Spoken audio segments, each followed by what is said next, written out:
Thank you for joining us on The Annoying Vegans.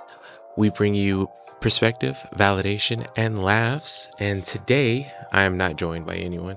It's just me, Alex. So appreciate you joining me. And it's going to be a little bit special today in that we'll be looking at comments and I'll be reacting to those comments that you, the viewers, have left. And if you haven't left a comment, do that right now. Like, share, subscribe. And let's go ahead and get into it.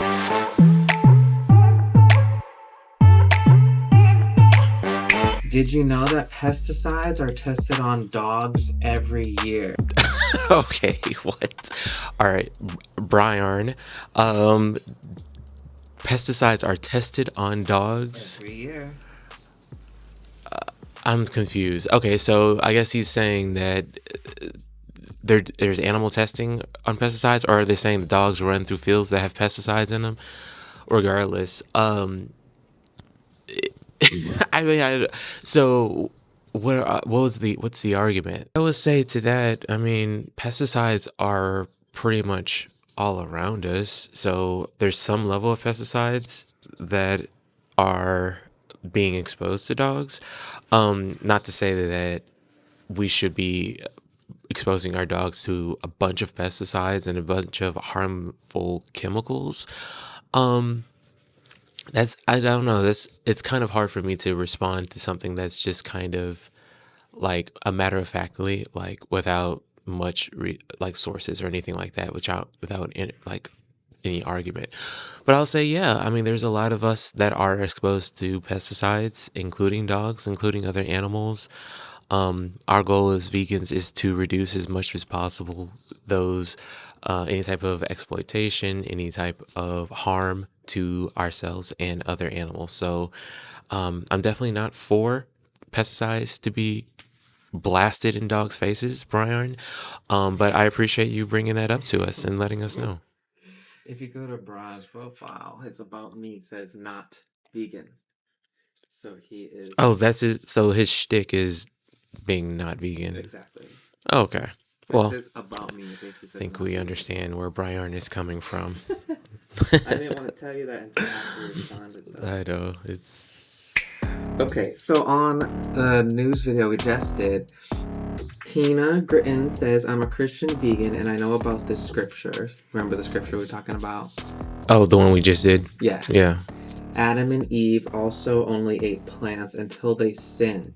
The whole world will be plant-based again during the thousands years of peace, where the lion will lay with the lamb. Did you know about that? Oh, is she saying that that's a part of the scripture? The lion laying with the lamb? Peace is happening right before the world will end. This is something that's going to happen. Oh, so there will never be 1,000 years of peace on this planet. I'm sorry to break that to you.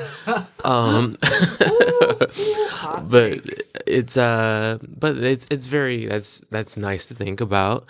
But yeah, no, I think there will be a vegan society before there will be, I guess, years and years of peace. But I think just inherently humans are territorial and they like to bicker. But if we could all just at least come together and recognize the suffering of animals, I do think there will be like less war, less conflict.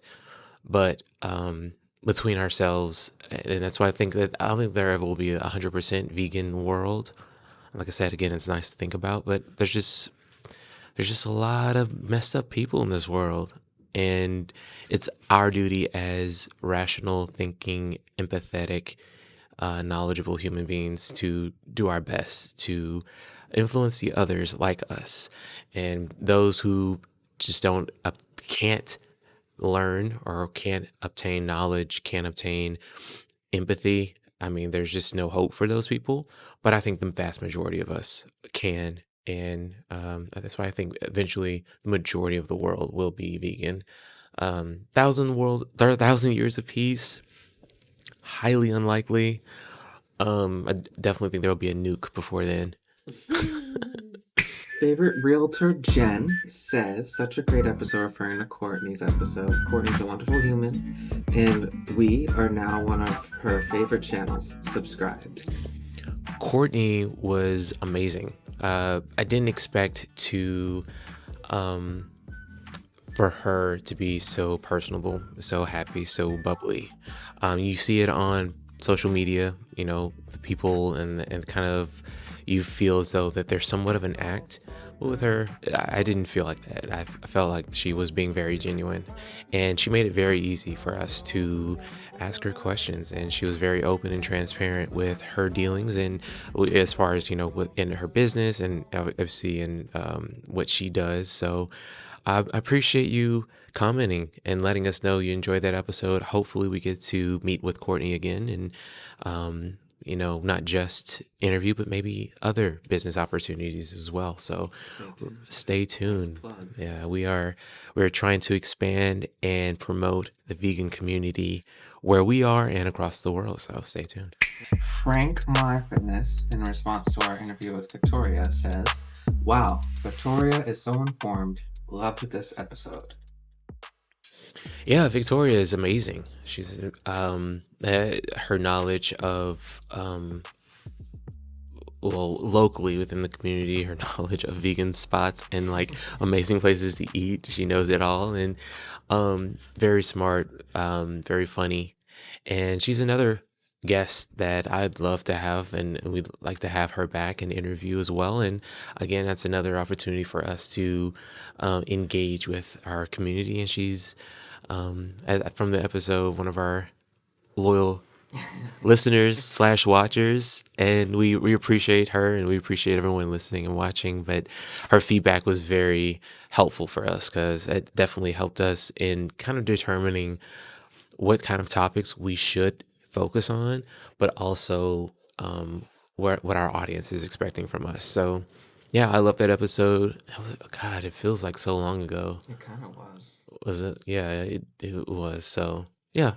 Post-finasteride syndrome Norway says, in my reaction and Jubilee again, "I don't eat fiber. It's not essential. It just makes me gassy, bloated. It makes me feel more lethargic. I do get some small amounts from certain fruits, though." Okay. Well, I mean, if you're eating fruits, that's good. They definitely do contain fiber. As far as fiber being essential, it definitely is essential. That's probably why a lot of Americans have digestive issues. Is they're not obtaining a lot of fiber in their diets. That's American bias. He was from Poland or something. Is that what he's? That's the account name.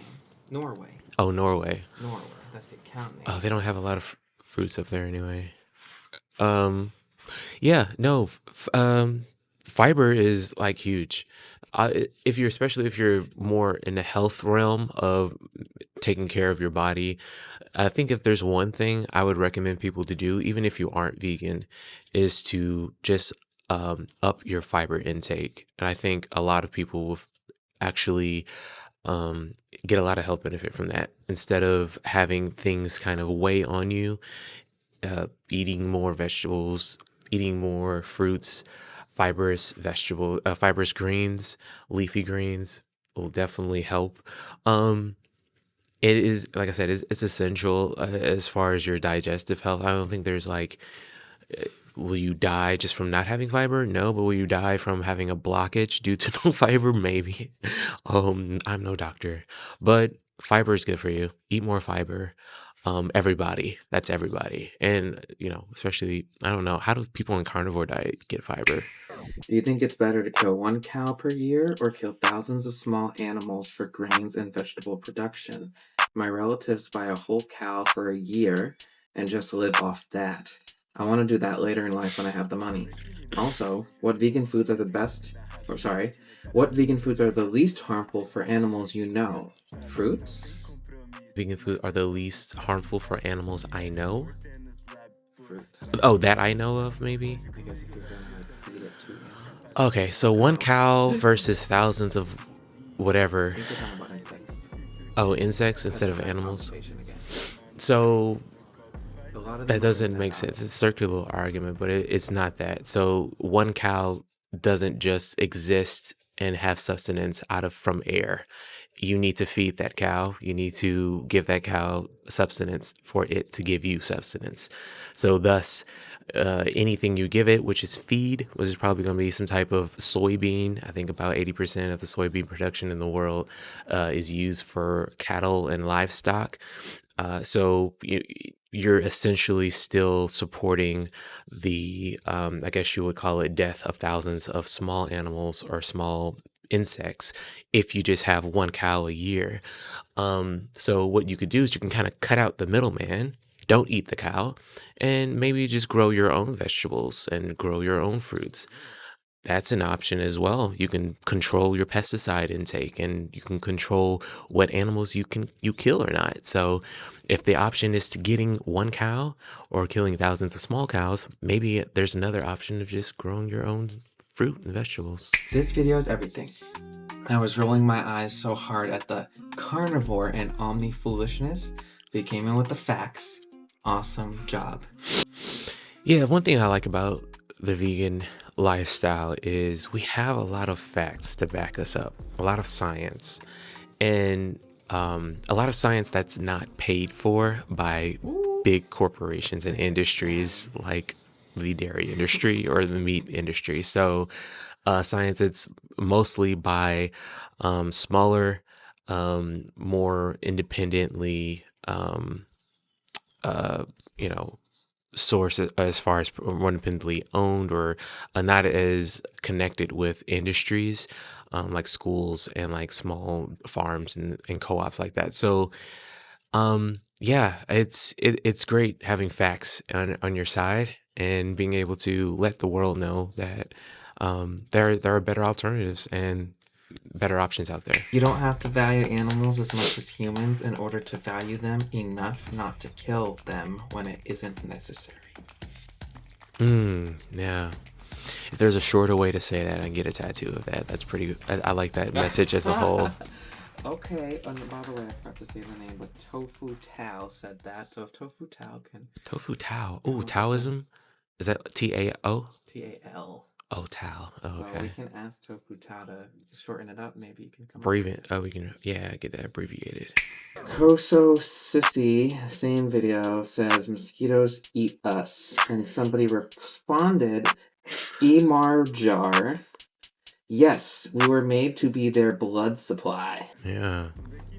Well, the mosquitoes eat us. Well, yeah, yeah. They suck our blood. They don't necessarily eat us. There's a mosquito right now. Okay. He is bad for everyone. I think he's very good for a certain portion of the population. A certain portion of the population who either wants the world to look a certain way without the backing of a lot of. So there's some things he says that make sense, but some things he says that are just kind of batshit crazy.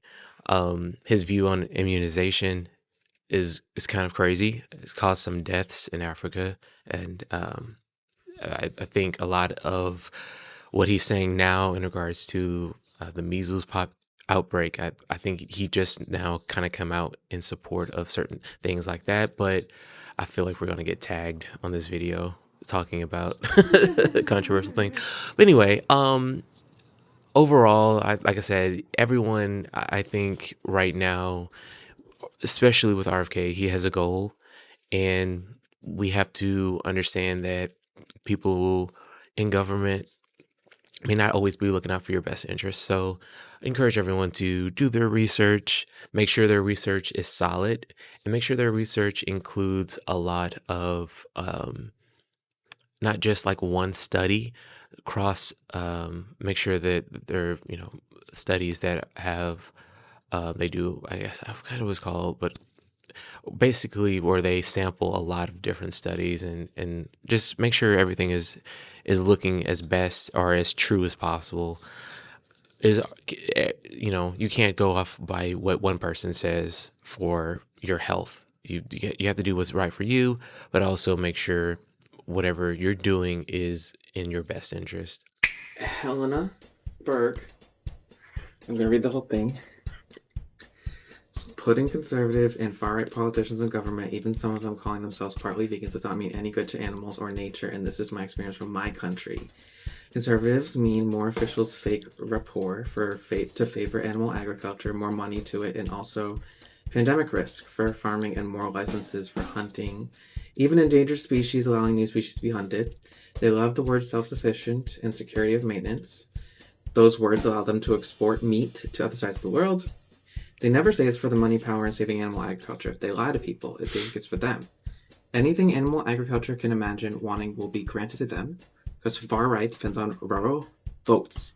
Far right conservatives also promote animal agriculture, scams to fix climate and other environmental issues like by animal agriculture, regenerative animal farming, fixing them with more taxpayers' money, but now with total science, and again with the lie, it's for our own good. One far right politician even said publicly that he cried while voting for fur farming. That's how spineless they are when it comes to animal abuse. And then further down, no, I think that's it. Nope, that's it. Okay. Oh wow, that was a lot, but that was good. No, I agree with you mostly. I mean, you see a lot of Republicans and even some Democrats, depending on where they are, which states they're in, especially like rural areas where Democrats win, is they're going to vote for, big pharma, big agriculture, big ag, as far as giving subsidies to meat producers, to cattle. You're going to see that a lot of support toward the cattle industry and livestock, because that's their bread and butter, and they're supporting it. You see a lot of established industries, and that's why obviously Republicans are more conservative and Democrats are more progressive, is because with that, it means that conservatives want things to necessary or have traditions or to stay the same. So right now we have a big industry with oil and a big industry with agriculture, and they want the status quo to remain the same. So they're going to support the Republican candidates. So what you said is absolutely spot on. I mean, really the only way, there's really no party that's really vegan or plant-based or for animal liberation. So we really have to go by the candidate, and see what their stance is, and support those people who are for animal liberation, or more for welfare for animals. But yeah, no, spot on. I agree. It's unfortunately, it's like I said, it's not just Republicans, it's Democrats too, and you just have to do more research on which candidate best supports the animals. The Hackery Bin X has a few. Firstly, RK is not vegan or vegetarian. I saw a post on X yesterday that looked like he was getting turkey dinner ready for his family. But it's very hopeful that other members of the cabinet are vegetarian or vegan. I was not aware of that. In addition to that, I don't like microwaves either. I have not regularly used a microwave since I was 15, 20 years, but after listening to a vegan dietitian on YouTube that I trust, I believe he is part of the dietitian's committee, say something about understanding why people are concerned with microwaves. I am more lenient on microwaves. I'm not afraid to melt my butter in the microwave. I used to go out of my way to heat food in other way possible to completely avoid microwaves. But since I have one microwave, I'm no longer free to use it after listening to that doctor. I wish I could remember his name. At the top of my head, I can't. It's been a while since I've consumed any nutritional content. I'm pretty much all politics right now. LOL. All right, that was a lot too.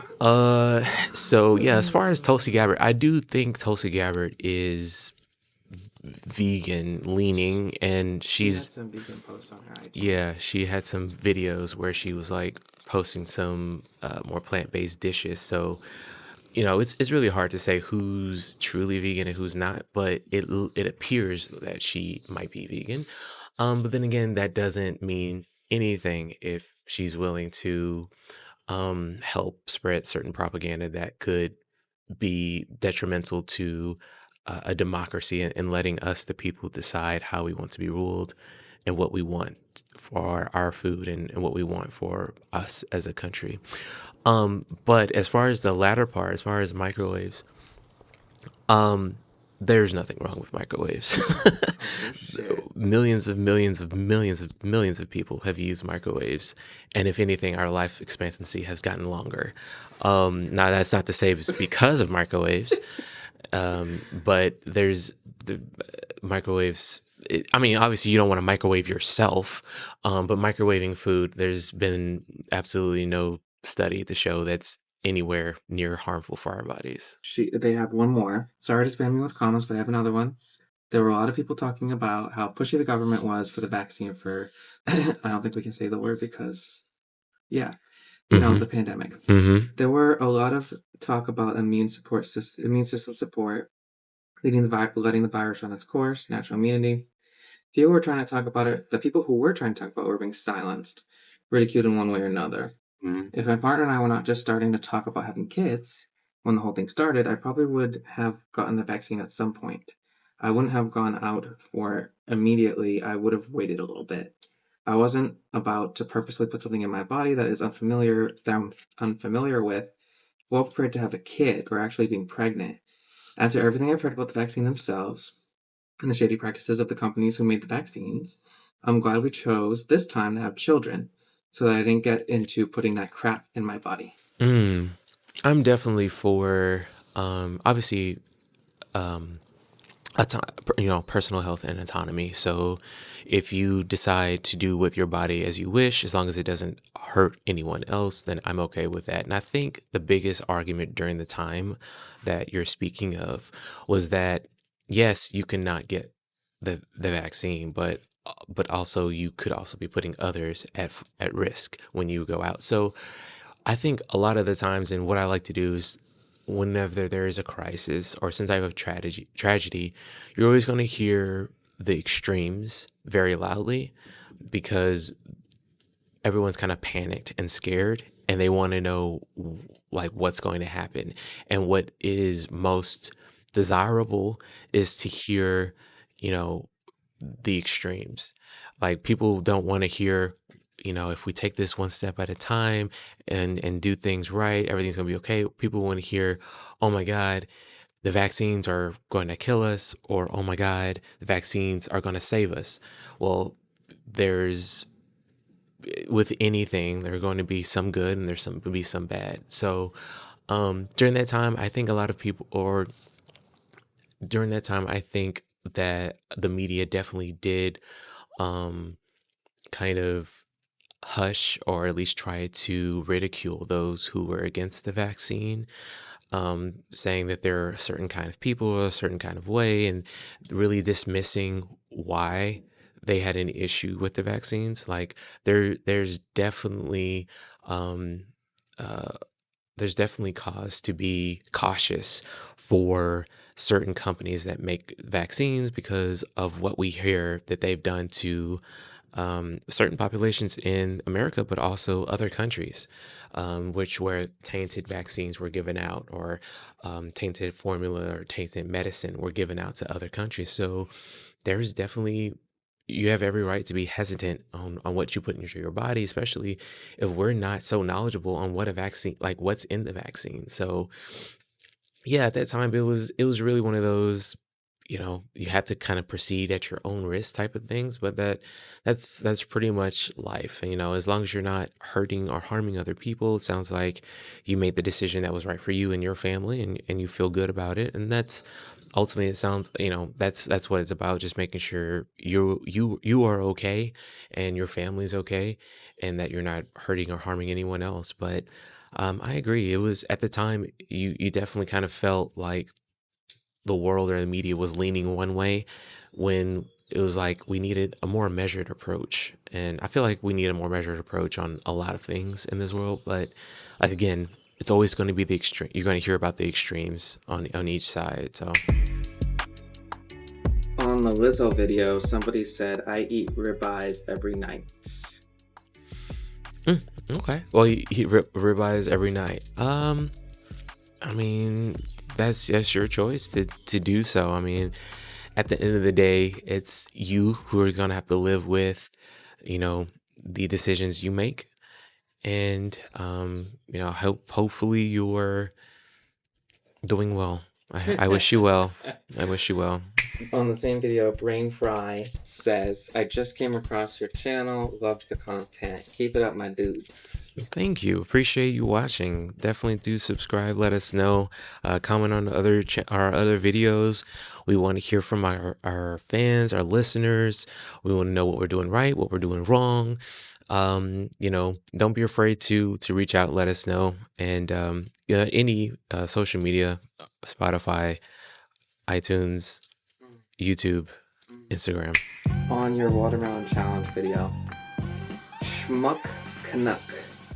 I mean, just eat meat, dude. You live in North America. We eat meat here.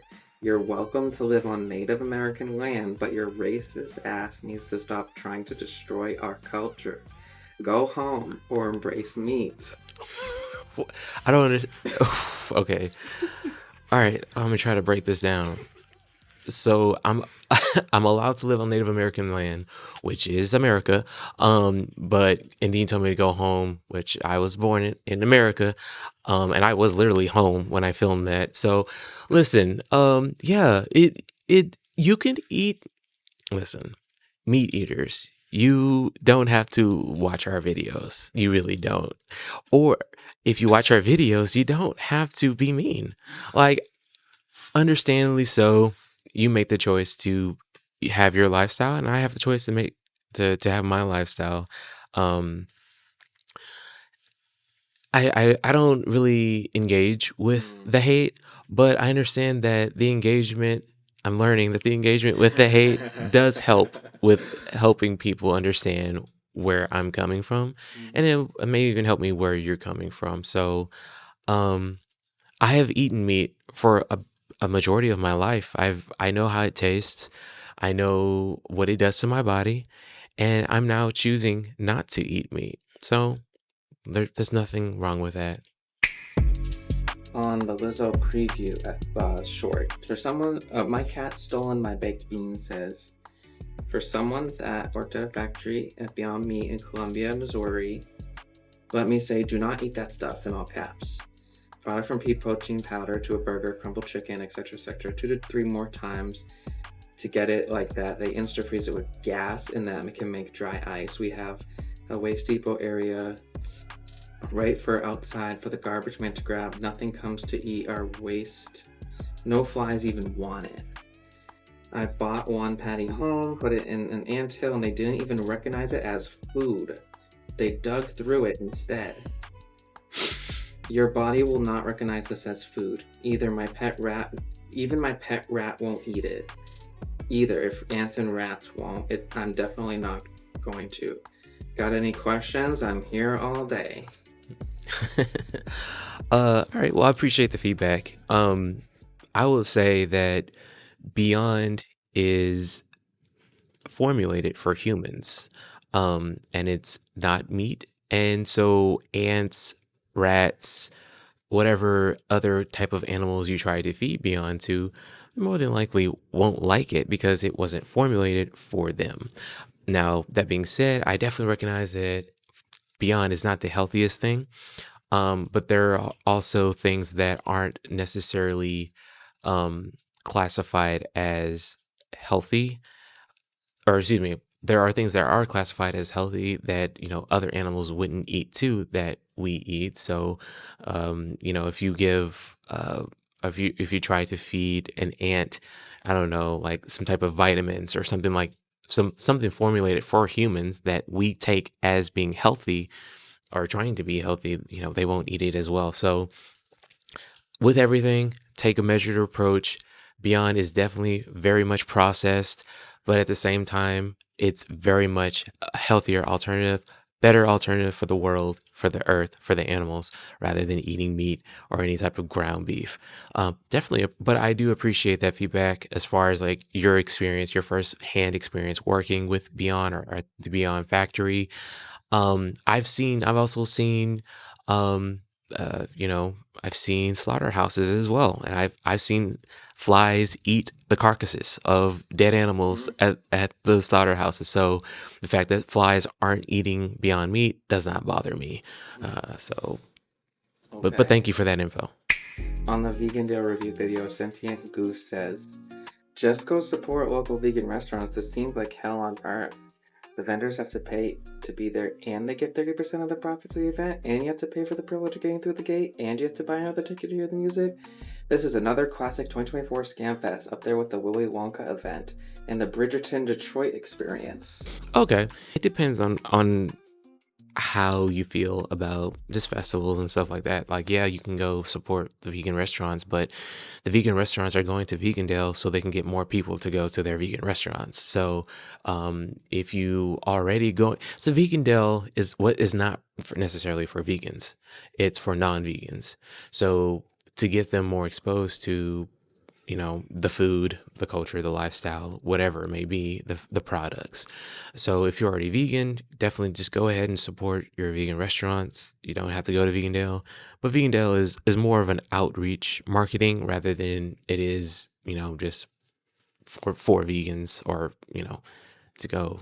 It's a great place to hang out and have fun, but at the same time, it's not necessarily for us.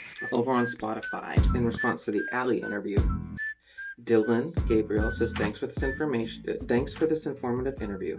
So glad there are people out there putting their hearts and souls into this kind of work. Oh, yeah. Oh, wow. That was nice. Thank you. You said Dylan? Yes, and then Dylan also commented on the Victoria video saying, I've now finished listening to every episode. I discovered you guys when I really needed a distraction and to focus on things that are important to me, such as veganism. Y'all are fun. Thanks for the perspective, validation, and laughs. I'll be keeping an eye out for your future episodes. Oh, wow. Thank you, Dylan. That means a lot. We try our best to, again, this kind of started as just kind of like a fun side thing, and we feel like this is something worth growing, and to have that kind of validation helps us. So thank you for that validation. Yeah, keep watching. I mean, we have a lot in store, a lot planned that we want to do. And ultimately, this is all about making sure that our listeners, our watchers, and our fans and subscribers are getting some value out of this. So definitely, like I said, engage with us, leave a message. That's the best way for us to respond, to see it, and we can respond to it in a video like this, or we can reply or do both. So thank you, Dylan. You can go over to Instagram. Let me read you this one. On your VeganFriendly video, VeganFriendly said, wow, this is amazing. Thank you so much for your great review and support. Please let us know if there's anything you'd like me or anything you'd like to see on the app. We want to continue to perfect it to our amazing users. Yeah, absolutely. I've actually just used VeganFriendly the other day. It's we don't have many apps for vegans, and so to know that there's a company out there kind of putting in their hard work and effort to make our lives as vegans easier to explore more, to understand, and it's also not also vegans. It can be also non-vegans as well. Vegan friendly. So being friendly to vegans, whether it be, like I said, non-vegans, vegan curious. So no, it's a great app. I'm excited for the future. I think pretty much everything I said pretty much still stands as far as the review on the app. There's still a lot of room for growth, but for what was put out there, it's definitely helpful. It's a great resource. And on the Lizzo episode, Ashley Austin says vegan is for the animals, plant-based is a diet. And then M. Stevens responded to Ashley and said, thank you for the delineation that nobody asked for. And then Ashley responded back to M. Stevens and said, you're welcome. All right, there we go, helping each other out. Yeah, I mostly agree, and it's one of those things where those terms are just going to be forever somewhat synonymous, but also not really at the same time. But at the end of the day, plant-based, vegan, it's not eating animals. So whatever you want to label yourself or label what you're eating, your diet, as long as at the end of the day there's no animals on your plate, it doesn't matter what you call it. Okay, I'm gonna do like two more. I am Miss Patty says on your watermelon review. I had a brain surgery and was in the hospital for 8 days. All I could eat was watermelon. I lost Hmm. 15 pounds. Sounds great, right? But not a good way to lose weight. Hmm. You always have to listen to your body and pay attention to you. I love watermelon, but you really need more to sustain life and be healthy. I've been vegan for 11 years. Before that, 37 years vegetarian. Thanks for sharing this video. Go vegan. Let's go. Wow. Who's that? Patty, you said? I am Miss Patty. Miss Patty, that was an amazing comment. I appreciate you so much for sharing. And very strong for going what you've gone through. You think I'd be referring to the surgery, but no, it's the 37 years being vegetarian, and then also all those years being vegan before it was easy being any of those things. So you have definitely uh, been through a lot, and we appreciate you, and we appreciate the comment, but also wish you great health. And yeah, watermelon, love it. Just not every day for many, many days. I've seen people do it too, and it was hard for me. I couldn't get through. I think it was day 3 where I gave up. I can't remember. But it wasn't a great experience for me, but I still love watermelon. Like during the challenge, I didn't get sick of watermelon. It was just my body was just like, you need something else, like stat. So, Lastly, I'm not going to read the one that says send pic. Um, Glasses Girl 79 says, in response basically to just our post where we said new podcasts like almost a year ago at this point, I just discovered your podcast and I'm really enjoying it. oh, thank you. Yeah, no, it's been ups and downs doing this podcast, but mostly it's been we do it because obviously we're not getting paid for this, but we do it because we have a passion for it and we want to explore this passion a little bit further, and we want to engage with the community. We want to educate the world, and ultimately we want to make an impact and make sure that that the animals um, are not killed and slaughtered, and that are treated nicely and are not eaten. So, and also, it's great to be able to inspire others to make a good impact. So, veganism, as we said many times in this podcast, is not just the end goal, or at least the effects is not just the saving of the animals, but there's so many different things that comes from just saving the animals. It's a better environment for our future, better health for every one of us. It helps us as a people. Also, one thing I found out that the way we treat animals, it's almost like a setup for how some people who are hateful would want to treat humans. So I feel like if we're able to treat animals better, then we would treat each other better. Um, and that's why it's like almost like a prototype for how some people want to treat humans. So if we treat all animals better, we treat all humans better, we just have a better world. But as far as this podcast goes, we enjoy doing it. We're planning on doing a lot of new things, and we're planning some big things coming, and we want to expand. We want to be more consistent in what we do and what we put out in our content as well. And so, that being said, this will be kind of the final episode of this season. And we're going to kind of reflect. We're going to do some more educating ourselves. We're going to expand our skills, our knowledge, and we're going to come back with a lot more content, a lot more episodes, a lot more interviews, a lot more news stories, a lot more reacting to comments. So if there are any type of suggestions you guys have, again, leave a comment. I know we couldn't get to all of the comments here. There's so many, and we appreciate all of them. Keep leaving them. Yeah, and we appreciate you for joining us on this first somewhat year and a couple weeks of us doing this podcast.